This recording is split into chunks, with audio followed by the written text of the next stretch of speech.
Good morning, everyone. I think it's a bit loud, or am I talking loud? Welcome to Snap Connections, Connected Retail Session. Super, super excited to have you all here. I know it's pretty far away, so thank you so much for making it this morning.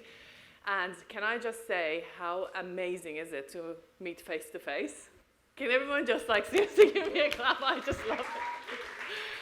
I really hope this will remain the case, because honestly, seeing so many of you today face-to-face was probably the highlight of the past couple of months for me. So Snap Connections is basically a series of events we're hosting here at Expo Dubai. As we're getting to the end of Expo, which kind of makes me a little bit sad looking around and thinking, oh my God, this is kind of done, but I'm sure they're going to do something amazing with it. We are basically bringing thought leaders like yourself, product experts, people who understand technology, consumer behavior, to kind of connect the mind to create a better future. So today, we're here to discuss connected retails, which is more specific about consumer behavior and shift that's happening within retail.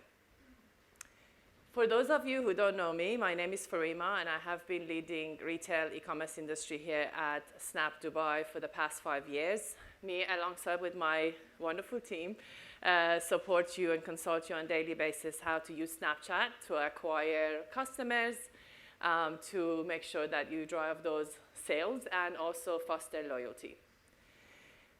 And I know, honestly, hats off to you, the past probably couple of years has been super challenging.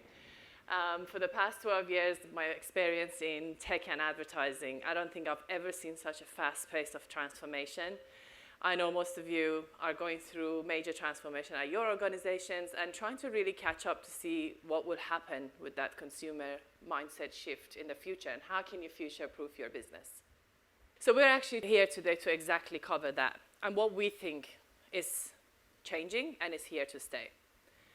So first I will tap on to kind of our finding and what we think is really happening and here to stay, and then I'll pass it on to my wonderful colleagues who will take you through how to supercharge your retail strategy on Snapchat and how to use Snapchat commerce products, and also some exciting developments within our commerce products, which will then give you some direction on how to build your strategy around for the future year. And also lastly, I'm super excited and thrilled to have our dear partner, Ryan, who's the Chief E-commerce Officer at Chalhoub, to come on stage and have a fireside chat and just discuss some of the ideas and inspire us of what are some of the things that Chalhoub Group is doing to transform their business for the new consumer. I know this sounds like a broken record, but I'm going to say it again. Pandemic shifted the way consumers behave, and the e-commerce acceleration has been incredible. I think we're all excited about that, but also a bit nervous. We obviously looked at 2018 data, and in GCC, $26.9 million transaction happened within this region. And now we're projecting that 2022, that will reach to 34.6 billion. This is obviously more retail related. And actually based on some consultancy research that we've seen, they're predicting that this growth will keep happening 20% year on year for the next 5 years. So I think it's given that we're all ready, that we have to set up the right e-commerce business for our organizations. But most importantly, what makes us nervous is that technology just changes things right now so rapidly that we have a problem catching up with it. And yes, tech can be disruptive, but also can create amazing, powerful opportunities. It's an enabler for all you marketers to completely change and do something that it was never done before. So, just like you, we're trying to stay on top of the curve as well. And we know that commerce is a huge opportunity for us at Snap. So we've been doing a lot of analysis of consumer behaviors. We've run multiple global retail research projects, and we've been looking at those behaviors very closely. And our conclusion is there are 4 things that's happening in this region for the shoppers that's going to change the game, but also here to stay. And I would say these will be the areas which we suggest our marketers to focus on. Obviously, you're all more experts than us, and I would love to hear your feedback, but this is what we're seeing in terms of the changes that's happening. The first is the connected consumer journey. We traditionally have a physical store and e-commerce platform, then mobile added to it, and we're still trying to look at these areas completely segregated. The reality is all of those are blending now. The consumer doesn't care which channel they're consuming content or completing a transaction or what they're doing. They want a complete frictionless journey. And there is one thing between these three areas of your business is shared by the consumer, their mobile phone. As simple as that. That device is always with them, wherever they go. And we know that based on tracking locations, we know that behavior. What do they do with their mobile phones? They take a picture of a product, they share it with their friends, get their opinion, check the product ranking, understand the better prices while they're in your store. They also transact on e-commerce and purchase the final product while they try the product in your store. So that is completely blending.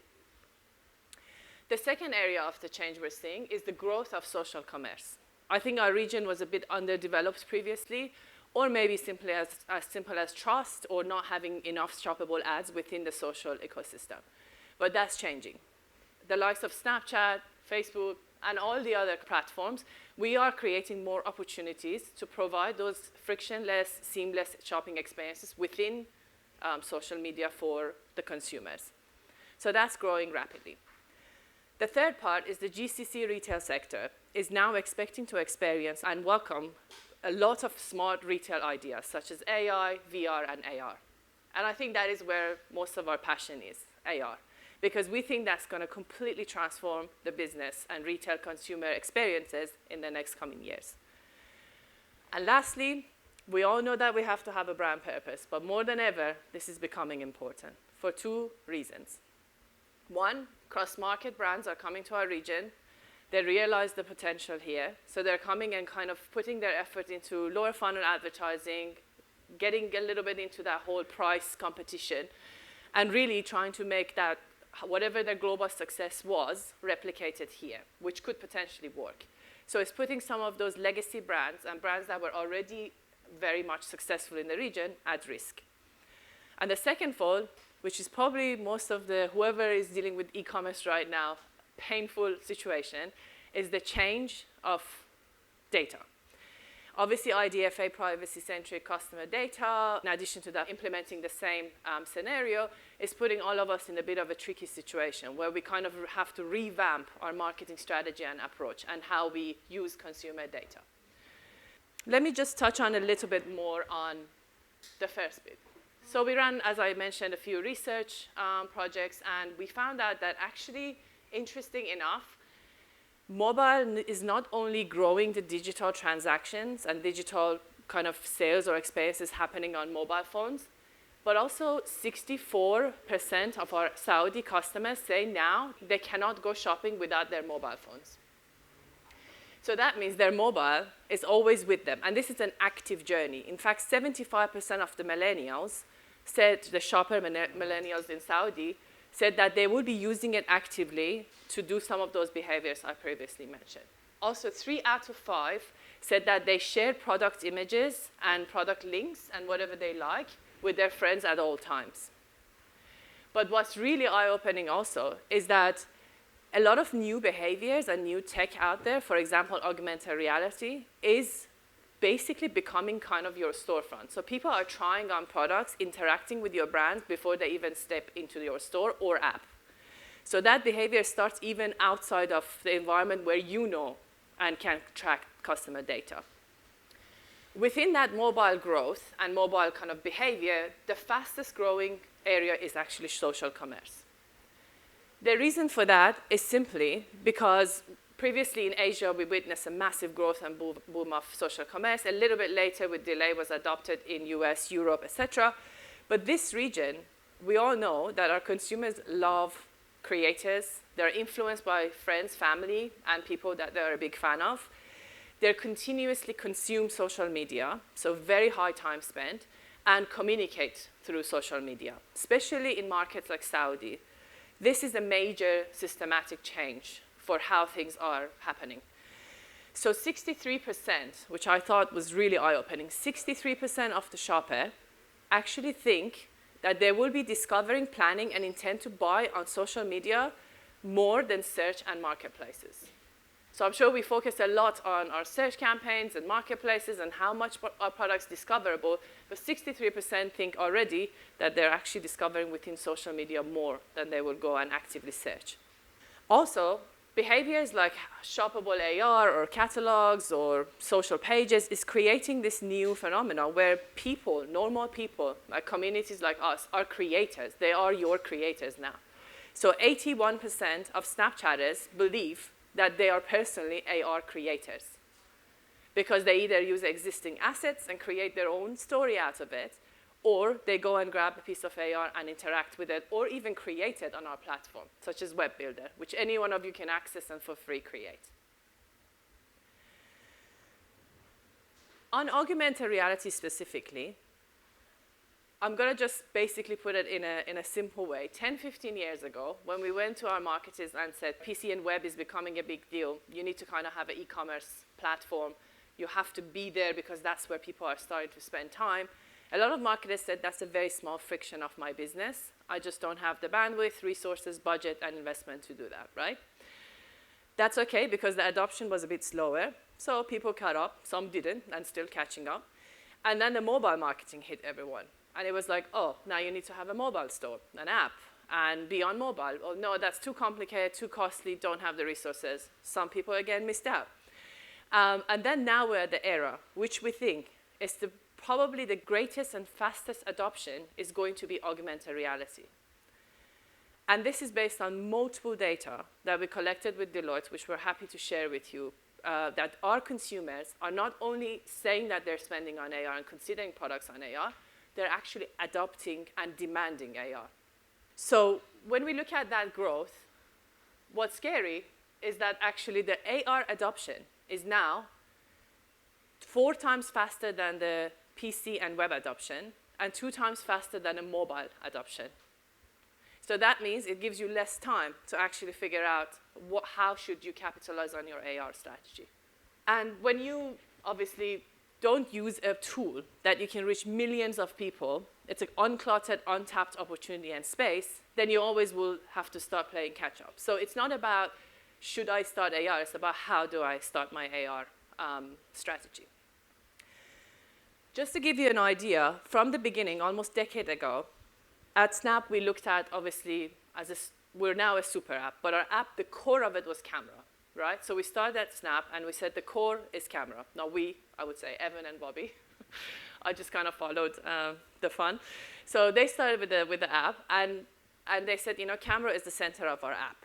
And this is where people can visually communicate. Then AR technology was added, which it brought entertainment, fun, and that's what all Snapchat was back then about, communication, entertainment, and fun. Slowly by time, we realized that AR can be actually used as a utility. So people adopted to the behavior. It wasn't monetized. We weren't really pushing people to adopt. They were naturally adopted to that behavior. And it became actually a vital tool for them to communicate and also use as utility for information. With the recent changes that we've seen, brands like Makeup Forever has used this tool as a technology where they can bring thousands of shades of cosmetics to try on their faces in the most realistic way, and directly from that environment purchase that product.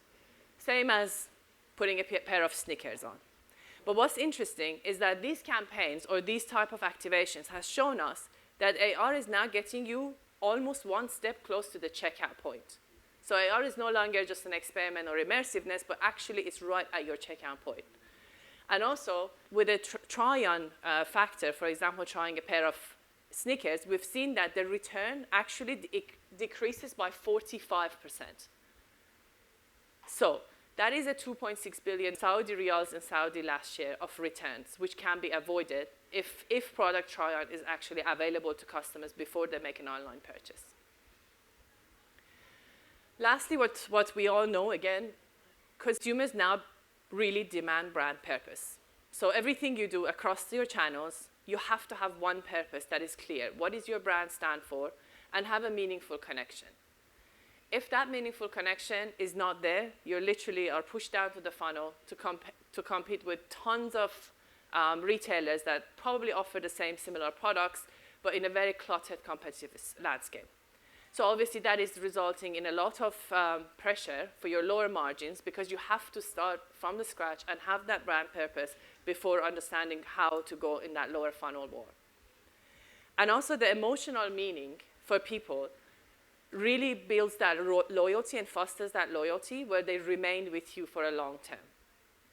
But what is happening with IDFA changes is really disrupting that as well, because previously you could understand your customers a lot better in real time. If I went and added the products into my shopping cart, you know exactly, oh, okay, well, she's so close in lower funnel to convert and purchase that and complete that purchase. That's no longer happening. So that mid-funnel to upper funnel activation, building that brand resonance, that brand love is becoming even more important than before. And also working with social platforms where social commerce and mobile commerce is growing rapidly and consumers are adopting, give you the access to those type of first-party signal from the platform side to really understand how they're interacting with your brand, which then results in that purchase down the line. So just to wrap it up and pass it on to the very next exciting session, 4 pillars. We need to start looking channel agnostic, mobile at core. And we're here to obviously support that process when it comes to Snapchat audiences and consumers. Social commerce is going to be the biggest, fastest growing area of our retail business in the upcoming years. And there's so much opportunity there, and we are developing very fast in that area as well. Augmented reality, key, no longer a nice tool to have, a must tool to have. And also building brand purpose is becoming more important than ever. Thank you, and I would like to now invite Jed on the stage to take you through supercharging your retail on Snap.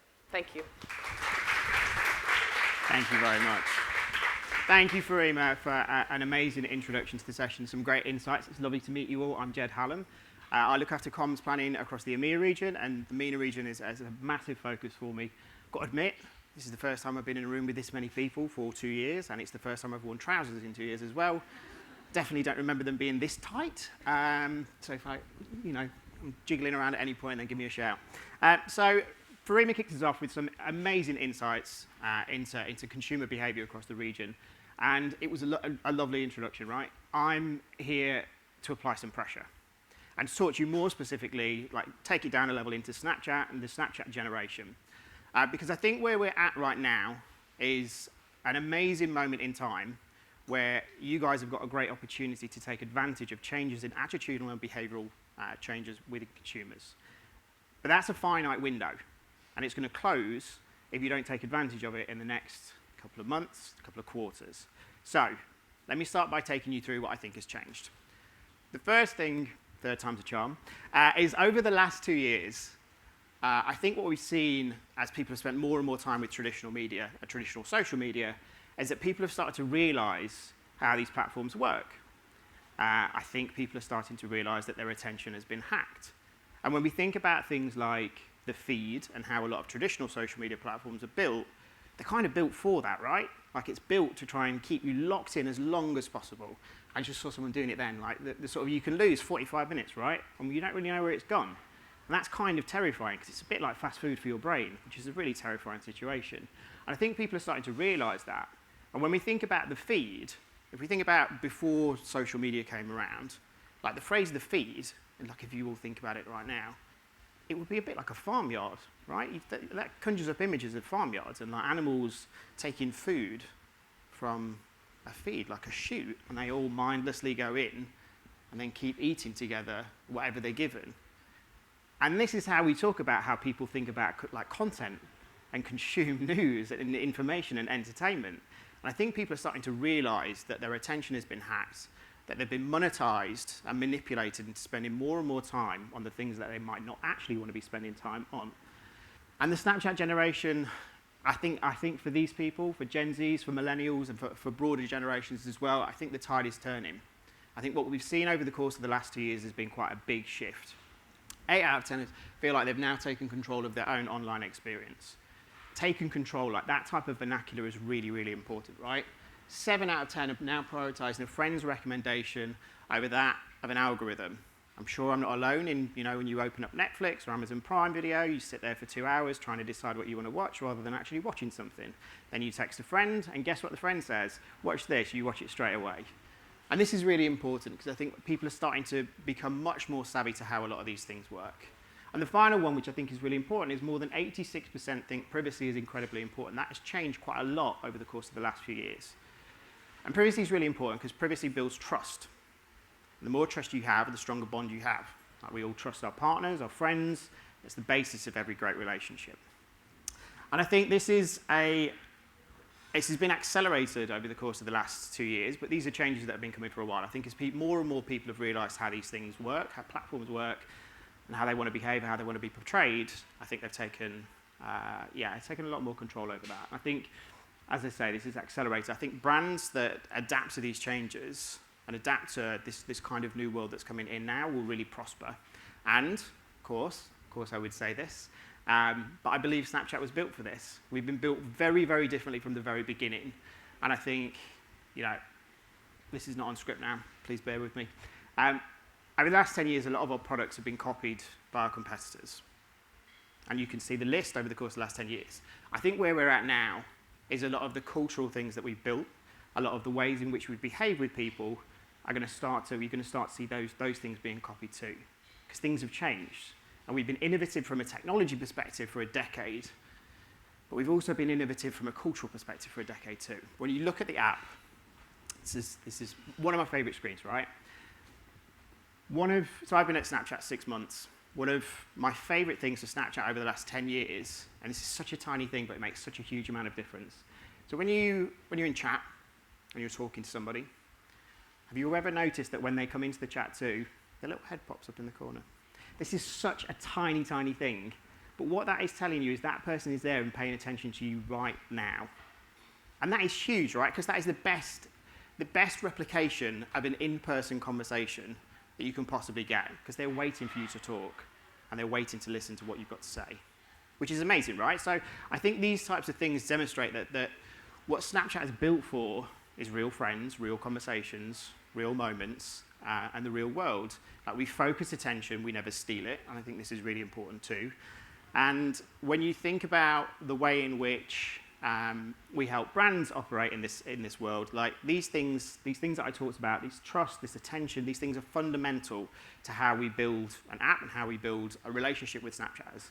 This is why we've become a super app, as Farima mentioned earlier, but it's also importantly why 95% of Snapchatters say the app makes them feel happy versus anxious, sad, or even angry. And happiness is really important, right? Nobody wants to work at a company. I definitely don't want to work at a company where you make people sad or angry or frustrated. And so this is important to us from a community perspective, absolutely. But it should be really, really important to you all too. Because one of the biggest parts, one of the fundamentals of advertising is that happiness is really important.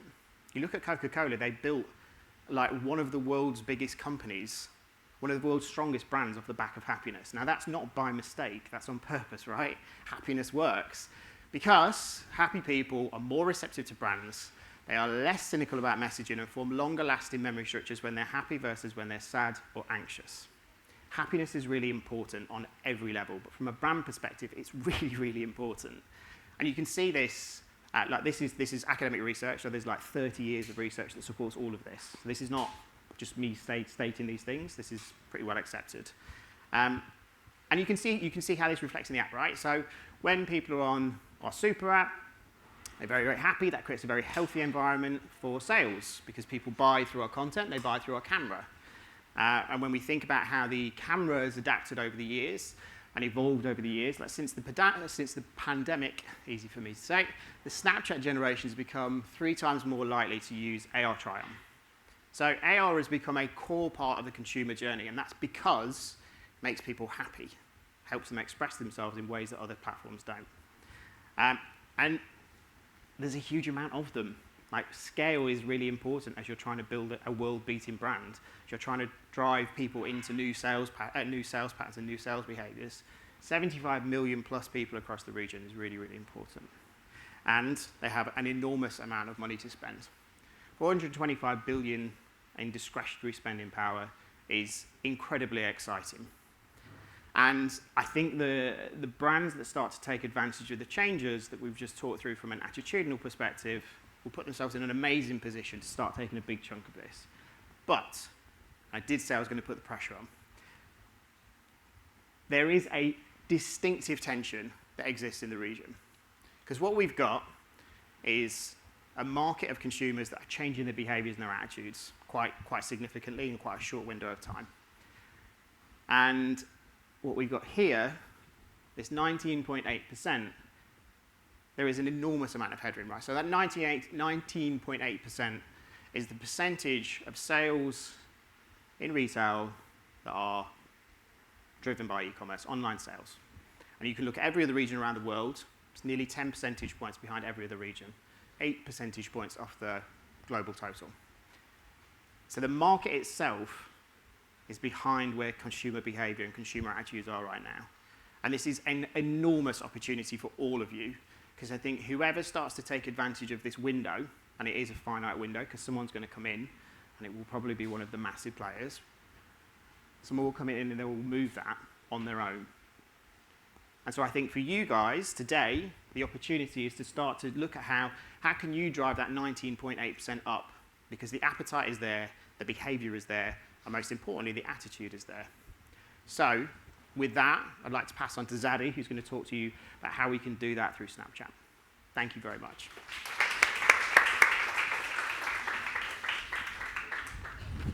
It feels like 2019 all over again, no? No masks, everyone is here, it feels good. We've been waiting for this moment for quite a long time. My name is Zadie.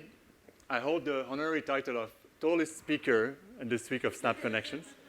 So if by any chance the content isn't at par with what you expected to see between Farima, Jed, and myself, you'll leave the room with a pretty solid neck stretching session.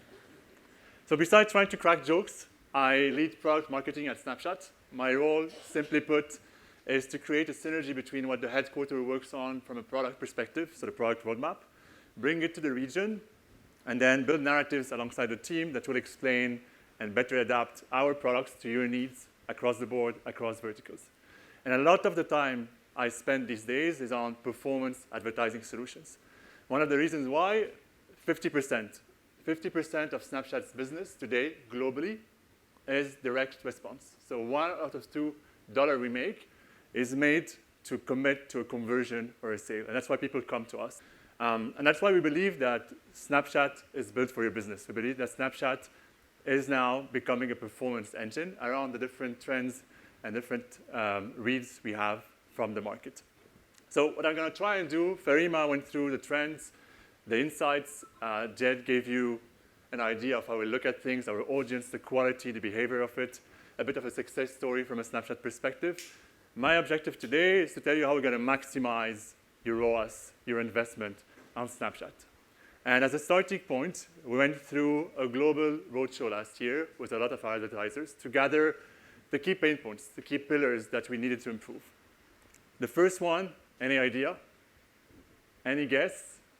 What would need to be improved at Snap or other platforms? What has been a pain point last year and is still one this year? Measurement, exactly. Measurement is one. Measurement was the first pain point raised by advertisers globally. The second one, I'm going to try not to show it before saying it. What can trigger a blocker?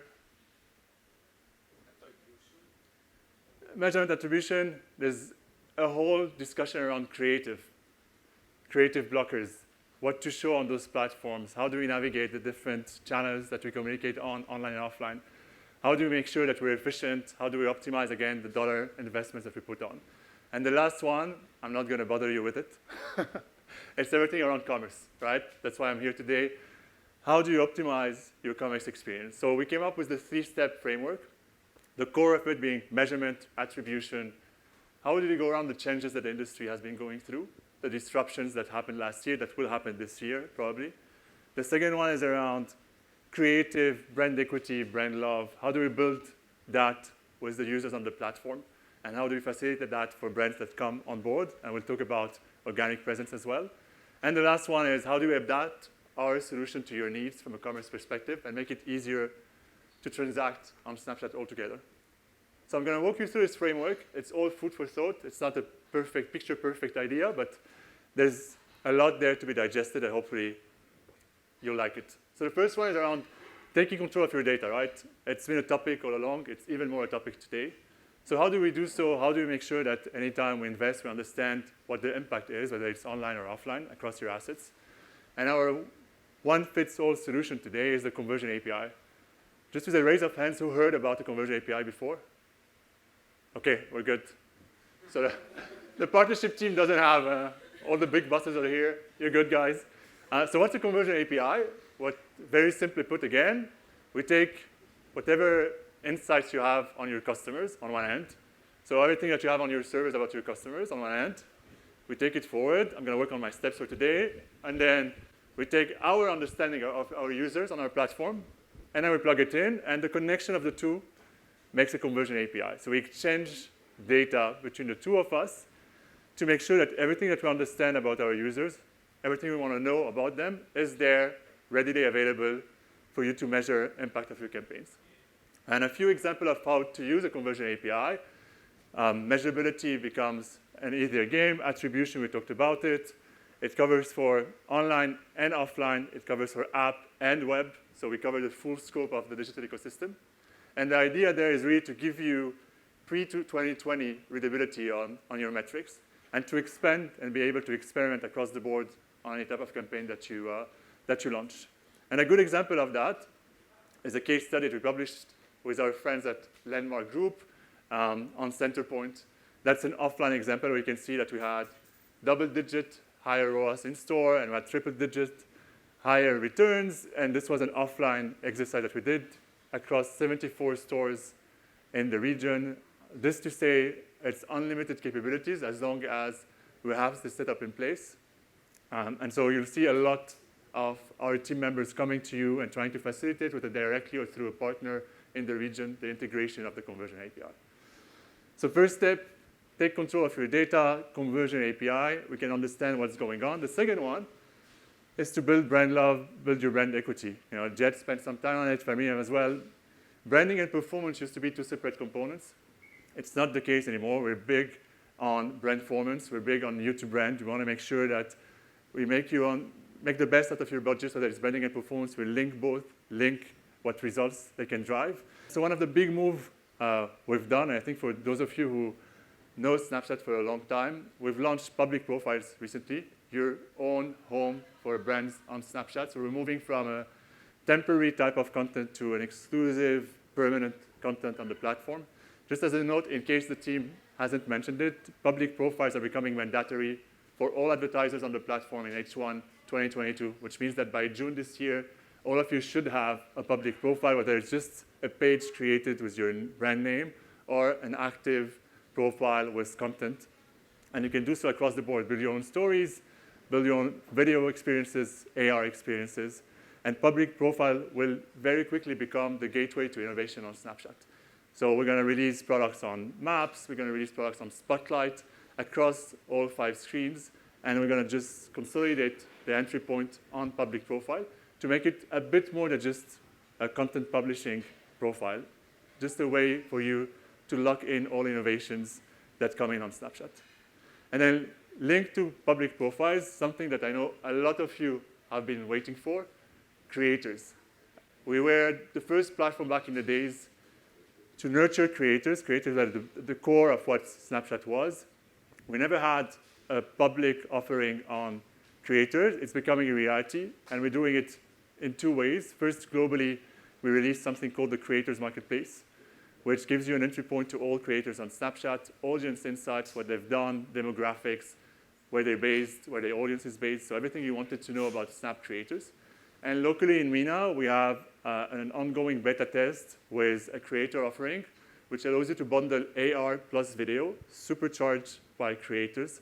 So have creators use your AR experiences, produce videos for you, and then you leverage those as assets for your campaigns. You're going to see more of this coming into Q2 in the next few weeks and months. So we're tapping into creators as a way, one, for you to be able to build your organic content across the board. And creators also mean AR experiences. And 2, to enable you to go beyond the creative blocker and renew your creative abilities on Snapchat as you move forward with your campaigns, big moments, and always-on campaigns this year. And then last and not least, we've talked about it quite a lot. AR remains central. We had a strategy which was the camera is our big bet. Today, the strategy is camera plus shopping. I'm going to talk about it very shortly. But what we're trying to do here is to give you a self-serve, free way to create AR experiences. And the Lens One Builder tool, which is a proprietary tool that we've launched in market a couple of years ago, has been upgraded. It now consists of verticalized templates for each industry that you can use just to create, in a few minutes, an AR experience. So anyone, no matter how skilled you are from a creative or tech point of view, can use that tool, and it's fully integrated with our Ads Manager experience. So talked about creators, talked about AR. I want to spend a bit more time on AR. Again, I'm sure all of you have been aware of the metaverse, Web 3.0. Maybe some of you have ventured into buying a land on Decentraland. Yes, no? Anyone into crypto? Not so much. OK, I'll stop here. I won't push it. But basically, we've been investing very heavily into AR to make sure that it's becoming accessible and also to build our shopping capabilities. You might see on the snapshot screens outside at the entrance a few experiences around 2D try-on. We have size and fit recommendations happening by end of year. So someone going in and just being able to measure what type of apparel, outfits, fashion clothes he or she can buy. And the idea behind it is really to make sure that, in an industry where Gen Z is buying more and more online, where discoverability is becoming a problem because of the abundance of choice and platform, and where return rates are skyrocketing still, we have tools to give you to be able to counter those trends and to reduce any churn you have when a user purchases on your assets. And with that said, we're building integrations similar to the Conversion API for measurement. We have a Cam Kit, which will allow you to produce and publish AR assets with those 2D, 3D try-on functionalities on your own platforms very soon. So very exciting around AR. I think what we were missing is the link between, OK, we play with AR, but what happens? That's the good old days of the duck faces and the puking rainbow AR experiences that some of you might have tried, I can tell from the smiles on your faces. Today, we're becoming more ROAS-oriented, more ROI-oriented, and we're very bullish about it. So I'm going to stop here for the whole brand equity segment, and I'm going to wrap it up with commerce. Everyone is very interested. We've been talking about commerce for a while. I can tell it's a hot topic across the board, no matter what vertical you fall in, no matter what business you fall in. So how do we bring all this together to generate dollar revenue and justify the media budgets that you might be investing on Snap? The entry point we took as Snapchat is really to rely on your product catalog. So all the formats we're building moving forward on commerce, the entry point of that is your product strategy, is your product assortment, is how you think about your SKUs across the board. Because that, for us, guarantees the fact that whatever we push, no matter the format, the solution, we push the right elements to our users. And we rely on you to guide us through your feed on what is the best assortment of SKUs, what's your priority right now, is there any seasonality that you want to reflect.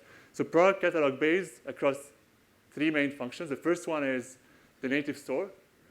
Just going back to public profiles, to be able to open a native store on Snap, you will need a public profile. And native store is your virtual store on Snapchat. Today, we're sending users to check out on your own assets. In a few months, they'll be able to check out directly on Snapchat. So we're closing the loop in terms of experience. I think we moved quite quick on that, including with integration on the ecosystem side of things. Native store is for us a way to show that any interaction, whether paid or organic, has value. And we'll be able to show those metrics in terms of what happens on your store, the same way we do top line on what happens on your public profile. The second tool we released is around multi-format delivery. So Jake spoke about our super app, right? We see ourselves as the super app of social, 5-screen, different audiences behaving differently on different screens. We created a format that enables you to target all screens together. For those of you who aren't too technical, before the launch of multi-format delivery, what used to happen is that when you wanted to launch a video campaign on Snap, you would create one per screen. So a campaign for Snap ads, a campaign for story ads, a campaign for commercials, a campaign for collection ads. So you had to create multiple campaigns to be able to target the different screens. Today, with multi-format delivery, you target everyone at once with a single video asset. So you have a single entry point that navigates the full screens. This means cheaper reach across screens. This means incrementality in terms of audiences. And hopefully, from what we see from the first few tests, it just went live on March 8 across the globe. conversion costs are dropping and conversion rate is going up because we're targeting the right users at the right time across the different screens. Native store, multi-format delivery, and the last one, which is my all-time favorite, catalog shopping-powered lenses. And anyone heard of it before today? So we have an example on the screen, a mixed feeling here, I'm not sure. So conversion API team, okay, catalog-powered shopping lenses, not so much. So what this allows you to do, again, going back to the product catalog, you can link the lenses you create on Lens Web Builder or anywhere else to your product catalog and then show product cards as the user is going through his or her AR experience. So if you think about it, as a user on Snapchat today, I can go to your public profile, see a lens which is linked to your product catalog, play with it, click on the product, go to checkout, and then buy this product. So we've cut through the friction in terms of transactions and consumer journey experience all the way. As a quick recap before I give it back to Farima and her special guest, first thing is whatever the problematic you're solving for, come to us for measurement capabilities, come to us for integration in terms of data. You want to understand no matter how you spend your money and where you spend it, what's happening with it. And we can complement that in terms of what you already have in place. So conversion API, online and offline. Second step is around building your brand equity. I think it's a new approach for Snapchat in terms of organic presence. Public profile, creators, all of that exists, but isn't actively worked on until now. We're going to support you with that. And then last step around commerce, we want to make sure any dollar you invest on the platform has a chance, whether on a paid way and then organically through your content, to generate dollar value. That's it for today. I'm going to keep that slide on with a big ROAS number as a conclusion and give it back to Farima to come on and enable that fireside chat with Ryan. Farima, thank you so much. Okay, great. Well, thank you so much, Zadi and Jed. I hope you have found the content interesting so far and some good learnings to take away. So I would like to welcome Ryan, the Chief E-commerce Officer at Chatloop Group. Ryan has been leading 60 e-com platforms and a team of 150 people across trade products and growth operation and analytics. Ryan's joined Chatloop from Dyson, where he was a Chief Data Officer, and prior to that working at Google, and has completed his Master of Science at Oxford University. And Data IQ actually repeatedly called one of the most intellectual data people at the data businesses. That's I clearly amazing. need to check what the comms team sends before they send it. It is all true. It's just awkward hearing it like that. Guys, such a pleasure to be here. Inshallah تكونوا بخير. أنا سعيد بوجودي هنا معكم اليوم. Wow. شكرا. That's amazing. I have no idea what you said, but salam alaikum. That's because my pronunciation is very bad. You know, I have too many Lebanese friends according to my Emirati ones and according to my, so it's never right. Also, my Arabic's rusty. Don't worry. It's a combination of both. Great. So thank you so much for being with us today. And my first question actually goes back to probably your favorite topic and where your majority of your expertise and experience is. So how does a privacy-centric approach affect your business, retail and e-commerce today? And are you for it? How do you see it? And how do you think marketers can evolve their strategy with the new ecosystem? Wasn't expecting that question when you said my favorite subject. I thought we were going to talk about my son Henry, but it's fine. Okay, we can talk about this too. So I think there's probably two perspectives I have, right? So selfishly first, I think as a customer, and now as a dad, I think privacy-centric approach is critical, because otherwise, as a consumer, I don't want to deal with you, right? I think it's probably fair to say that all of us over the last couple of years have become incredibly aware of not just the value of the kind of data that we create and that we share. We've also become aware of the risks of when that trust is abused, right? Some of us maybe had emails from service providers saying, oh, by the way, we accidentally had a data breach and some of your details were leaked, and it just feels horrible, right? It's a little bit like if your photo album from university is suddenly shared with your grandparents, right? It's just this chill that runs down your spine. So I think first as a consumer, I think it's kind of critical. And then I think as a business, even if I'm being kind of very, kind of like cynical and kind of profit oriented, I think it's so key, given that it's where our consumers are going, right? And if we talk about being customer centric, we have to be able to adapt our businesses, and relate to those values. But also, I think, secondly, and this is not the group's public statement, my personal view is that a lot of companies are pretty bad at this, right? So, when we talk about this in our leadership team as well, like we're excited about the opportunities to do right in this area because we see it as a competitive differentiator, right? Especially in this region, I moved here from Europe. In Europe, I'm used to being able to unsubscribe from every email and I never get texts, right? Here, I get so many texts, right? And it made me feel popular for about a week, and then I realized that this happens to everybody. But also when I get emails, in most of the cases, I can't even unsubscribe, right? I find that infuriating, right? And I work in the field, right? So I understand the kind of brainless, mindless CRM machine that's behind it. So I can only imagine how frustrating it is for a consumer who maybe doesn't work in this area, doesn't quite understand what's happening, and all they know is that they're being hammered again and again and again by a brand that they don't even remember shopping at. Right? So I love that when we talk about being customer-centric, when we talk about one of our core values at Chalhoub being respect, we can actually role model that respect and showcase that through a privacy-centric approach, whether that's the way that we target people online, whether it's the way we communicate with CRM, or even the way that our sales associates engage with customers when they enter our stores. Absolutely. And how are you, well, obviously from a marketer point of view, how are you managing this right now? Because it obviously changed a lot. Delicately. Look, I think there's probably a kind of technical approach to it, right? Which talks a lot about how we track things like consent in our data platform. It talks about kind of safeguards and security and measures that we put in place to make sure that we segregate data in the appropriate fashion, and we don't grant people who haven't been cleared or explicitly granted consent to use certain data. What's more important, I think, is the process perspective, right? And I think that's really about saying, what kind of journeys do we want to create for our customers, right? And what is it that we need as a group, as an organization, for our brands to make that work, right? So in a case where a brand, for example, says, look, we really want to have that seamless omni-channel journey, right? We want somebody able to shop online and come into a store, and then we want the customer to be able to continue browsing.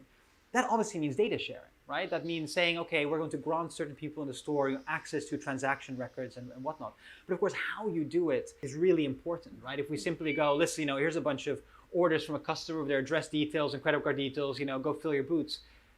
That's not great, right? As a customer, and also internally, right, from a process perspective, it's not great. And so, really thinking through how we create these kind of transparent and kind of like very clear processes that help everybody understand what is possible now, but also, how does this kind of like protect and safeguard the interests of our customers. And I should say, obviously Chalhoub, we have more than 300 brands in our portfolio, right? Some of them are own brands like Level and Faces and Tanagra and Trano and Hawali.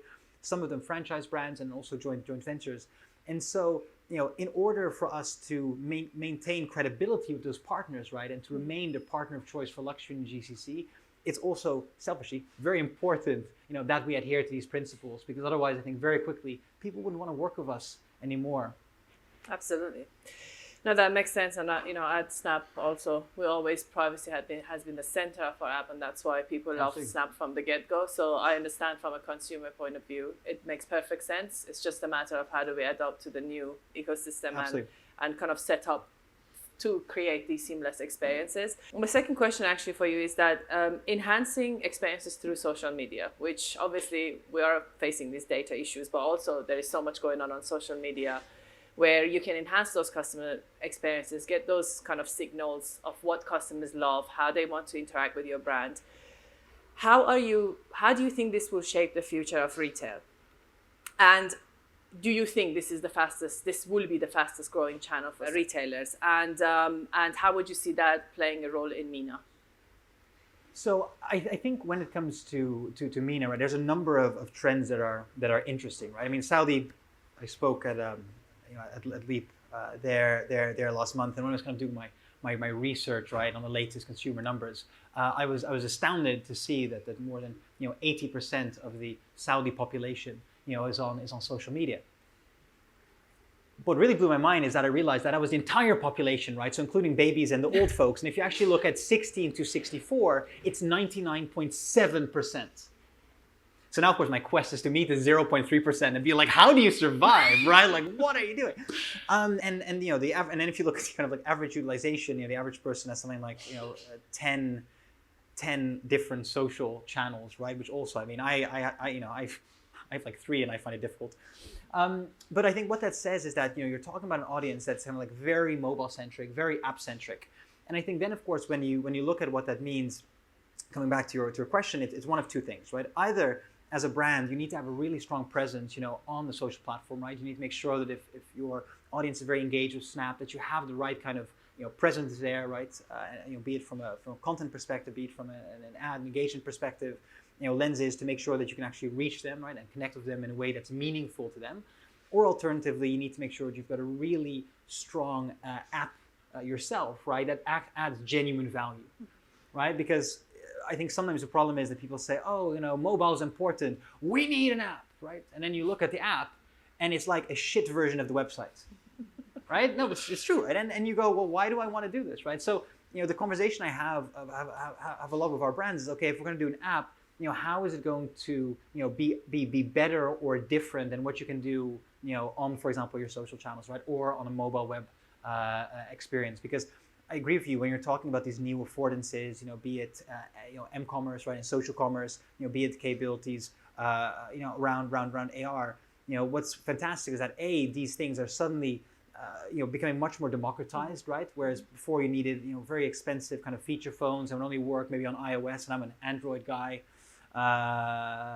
So that always made me feel sad. Now it's becoming much more kind of like democratized, and so I think there's definitely a huge opportunity there. But how people capture it, I think, has to be a deliberate decision that's made at a brand level. Absolutely, and I think those seamless experiences, wherever you're doing on social media or your website, kind of has to carry on into that app experience. Absolutely. So in line with how you interact with people in the physical store, and things like technologies like Snap kits, camera kits is a great example of that, where for free, basically, you can take those assets and provide your users with that try-on experience within your app environment, and then sending them back to Snap or bring them back. So that's kind of removing that friction and really creating a seamless, similar experience you do in all channels. That's the power of social media, and I think there's so much more to it than just creator content or. My favorite question, obviously, augmented reality. It's a talk of the day. Everyone talks about it, but everyone's still struggling how to adopt to it. What does it mean for their business?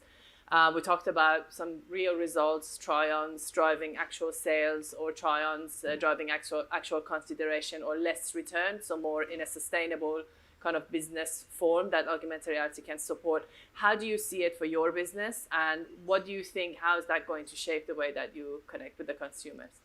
That's a hell of a question. I feel like I need a card as well so I can keep track of what I'm going to say. Okay. So I'd say when you look at the kind of like the end-to-end journey, right, of kind of like e-commerce, and I fully appreciate, right, the whole AIDA thing, the whole funnel model is kind of dead, and people jump from all different kinds of stages to another. Fine, but bear with me, right, for the sake of this example. I think AR can play a number of different roles, and I think again where customers are going to be successful and brands are going to be successful is where they consciously make choices to activate that capability at a particular stage, right? So I'll give you an example. We have a brand, Tanagra, does phenomenal, home goods. I mean, it's amazing craftsmanship. But of course, by the very definition, these are very exclusive goods, right? And this includes like dome vases, and they're like $50,000. So we don't exactly have a stack of them lying in the back room. Now, obviously, if you're the kind of customer, who's interested in kind of purchasing those kind of products, you're not just going to go on the app and be like, oh, cool, $50,000 vase, click buy, right? I mean, even in luxury space, that doesn't really tend to happen. But what's interesting is if you look at a store, right, that sometimes does indeed happen in a store, right? Where somebody walks in, they see a very expensive object and go, oh God, I love it. Yeah, I must have this done. So what's the difference? And of course, the difference is that in the one scenario, there's this kind of tangible reality, right? Where they can see the product, they can assess how it would feel in their home. And in the other, they're just looking at a picture on an app. And so by using AR capabilities, we can say, you know what, let's actually bring that shopping experience into your home, right? You don't need to spend $50,000 for you to see what this would look like, right? I mean, I love their fresheners, Lochaber. I mean, absolutely amazing brand. Luckily, not $50,000, more like $50 or $100. But one of the things that I remember worrying about, 2 years ago when I bought my first one of them online on Tanaka was which size should I get, right, for a table? Because they're always just a square, right? Depending on what the volume is, it just looks the same. And all of a sudden with HR is also important. That's a different conversation. But all of a sudden with AR, you can say, okay, well, let me just actually place it on the table and see what would look sensible, right? So I think that stuff's really important. And that, of course, also helps build credibility. If you're someone who's never bought online before, hey, am I really going to get a real product? Is this actually something, that this person is truly selling? AR helps build that trust. So there's a whole bunch of stuff at the beginning. Then when it comes to the actual kind of conversion piece, and we're not here yet, but obviously when you talk about things like kind of customization and stuff, there's a whole bunch of possibilities there, right? So something that I'm really kind of keen to work on is that for products that allow personalization, engraving, for us to say, okay, well, can we actually demonstrate what it would look like, right? As opposed to just, type your engraving request here or personalization request here, and you get your product and you're like, this looks terrible. It's not at all what I wanted, right? So, making that kind of checkout process, more seamless and again, removing those points of friction. And I think finally, when it comes to the kind of operational aspect as well, if you're talking about, the current challenges either around like delivery or, returns, there's a whole opportunity there as well, right? One, if you allow people to be it, kind of like for example, try on shoes or let them experience a product beforehand, they're much less likely to actually return it, right? Which has a great environmental impact as well. But also then when it comes to people being kind of like excited to kind of like share or show off their product, right? The ability you can say, hey, by the way, for example, here's an AR version of your product. You can go and you can just already show it to people. You can get people excited by it. I think is really is really exciting. And so I think there's a huge amount of opportunity here. Really just kind of scratching the surface, especially since I'm not a content and creative guy, right? So my examples I think are quite dull and mundane, but I know there's some very talented creatives in the audience. So I think the sky's the limit with this kind of stuff. Absolutely, and yesterday we had a good chat about this as well because Evan Spiegel our CEO was in town, and obviously he's very passionate about AR. He thinks this is a space where Snapchat will really create a completely different experience for consumers, and already is doing. And one of the things, the problems that came up was the luxury, the fact that luxury items is great, makes sense. The plate's not going to break on AR, so it's a great way to look at that in your table setting and really choose the right color, or it's more sustainable and makes sense for a luxury item. But a lot of our mass sort of retailers who cater to mass audiences or have, lower margin items or, fashion, beauty, etc., it is not as scalable for them, and he was mentioning the fact that with the technology that's coming in an AR space, for example, we have acquired somewhere around 4 to 5 large AR companies over the past year, just to be able to democratize AR for all sorts of businesses at the cheapest, most efficient possible way, and really try to make sure that that's becoming a day-to-day consumer experience and is accessible to everyone. Some of these companies create 3D objects. So you literally can point your camera with the app, create a 3D object of anything, really, clothes, fashion, makeup, shoes, and upload it into that sort of AR platform or interface we have, and then scale it either within your app or outside of on Snapchat or elsewhere. So reality is just the interface is there and accessible, and as the technology progresses, it could be mass and cater all sorts of need at a very kind of short period of time or resources. So it's a very exciting space, and I think luxury already nailing some of that anyways, because again, your craft and the beauty of the product, and it just makes sense in terms of ROI. We've seen incredible ROI previously with some of the Shalou brands as well. But yeah, I'm excited to see that, scaling up. In terms of the building brand legacy, I know Shalou is probably one of the oldest luxury groups in the region, dominant in terms of the luxury and customer loving the brands and trusting. So trust is important, but also legacy can fade away if you just don't catch up with what consumer demand, and that's the reality, especially with Gen Z and millennials. We all struggle that they really, unless you have a purpose and relevant to them, they don't care about legacy, which is fair. So how are you dealing with this landscape right now? Because I know a lot of cross-border brands are coming to region. It's all becoming more accessible, and with the change and the behavior change that's happening, how do you catch up to make sure that you keep that loyalty and legacy in the market? Wow, that's a heavy question. I think there's an important question which you asked, right? Which is how do you build truly sustainable businesses, right? And how do you do it in a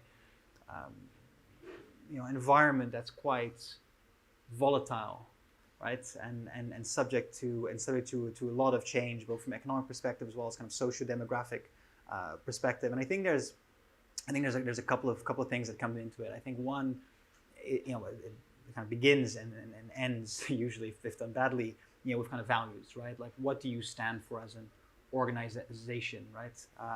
And I think particularly now, consumers are becoming so much more, I think, aware of the values of the brands that they're shopping with, right? Whereas before it was a case of, I want this product, and I don't really care who makes it, I just want this product. It was very kind of purely about consuming.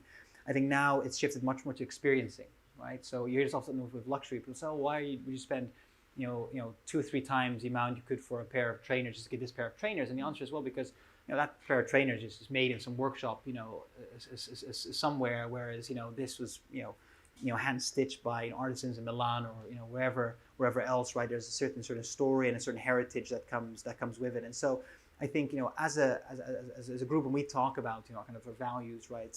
Respect, excellence, entrepreneurial spirit. These aren't just words, right? It's very much something that we try to imbue in everything we do, because we know that whatever changes our kind of like core customer base, right? Our tribe, if you will. It's unlike that all of a sudden they're going to turn around and go, actually, we don't care about respect and excellence. Like, screw these guys, right? We're going to go shop somewhere else. Like, no, like that's going to be really key. That said, obviously, the values alone won't save you if you're kind of like your product or service, doesn't have a value proposition, right? If you're not actually, creating value in some way. And so I think for us, and this is very much how we look at our brands as well. We try to say, where, is the market going, right? Or how are consumer habits evolving, and how do we, keep up with those consumers, right? And then, of course, not just as a short sprint, but really in the long run, right?